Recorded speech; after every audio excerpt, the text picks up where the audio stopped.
Philippines confirms its first case of novel coronavirus or 2019 nCoV on Thursday, January 30. Health Secretary Francisco Duque III says the patient traveled to the Philippines from Wuhan, China via Hong Kong on January 21. Today, the DOH is confirming that the 38-year-old female Chinese patient under investigation, or PUI, is positive for the novel coronavirus 2019 nCoV after her lab results arrived today.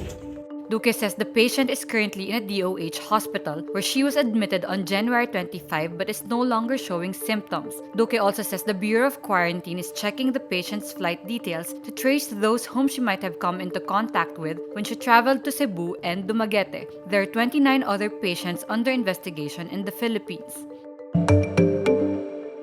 Interior Secretary Eduardo Año says members of President Rodrigo Duterte's cabinet will abide by his order of banning travel to the United States, but Año believes the ban excludes emergencies like illnesses requiring medical treatment in the US. This comes a day after Duterte said he will indefinitely not allow any cabinet member to go to the US as he tones down Manila-Washington relations. Duterte earlier said he will terminate the Visiting Forces Agreement or VFA after the revocation of Senator Bato de la Rosa's US visa. The US Senate earlier adopted a resolution seeking sanctions against Philippine officials involved in drug war-related extrajudicial killings and the unlawful detention of Senator Laila de Lima. The Philippine Institute of Volcanology and Seismology or Phivolcs says there continues to be movement of magma underneath the Taal volcano. The harmonic tremor is an indication na may umaakyat pang magma. Actually, mas mataas po ang bilang ng earthquake for the past 24 hours than the previous one. Harmonic tremor is rhythmic shaking associated with magma movement. Phivolcs Director Renato Solidum Jr. also says magma is somehow parked below the volcano's crater. At this moment, yung magma ay nandun sa around 5 kilometers. Parang nagpark muna siya. At yun po yung binabantayan natin kung ano pang ikikilos nito. Alert Level 3 is still raised for Taal volcano as of Thursday, January 30. Areas within the 7-kilometer radius from the main crater are still under lockdown.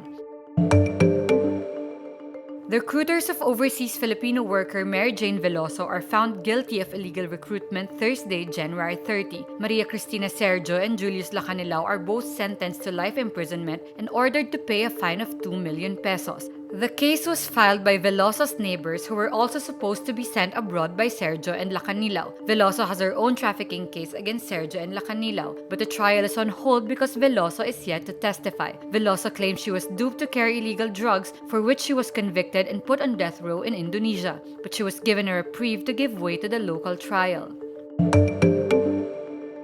The wife of NBA legend Kobe Bryant breaks her silence days after the death of her husband and daughter Gianna. In an Instagram post, Vanessa Bryant says, quote, "We are completely devastated by the sudden loss of my adoring husband Kobe, the amazing father of our children, and my beautiful, sweet Gianna, a loving, thoughtful, and wonderful daughter and amazing sister to Natalia, Bianca, and Capri." Vanessa and Kobe met on the set of a video shoot for which she was modeling. They were engaged in 2001 before getting married 6 months later.